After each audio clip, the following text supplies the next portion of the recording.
很多人说：“哎呀，我睡觉睡得可好，这个躺着就是打呼噜，这个躺着就睡着。”实际上呢，这样的睡眠是有问题的。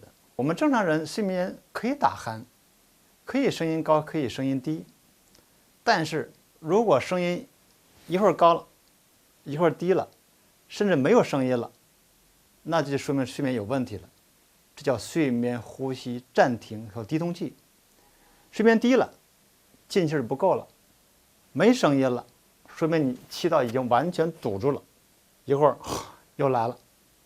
所以这样的次数增加，必然会引起你的睡眠的中断，影响你的睡眠质量。通过睡眠监测，我们就看到这些打鼾的人，他是没有深睡眠的，他都在浅睡眠徘徊，睡深一点就把它憋回来了，永远是在浅睡眠。所以这些患者是睡眠是没有质量的，甚至有些患者频繁的憋醒，没有醒呢叫微觉醒。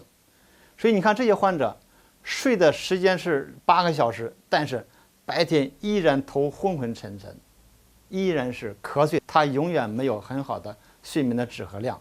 所以打鼾的人声音时高时低，声音没有声音了，一定要赶快到医院就诊。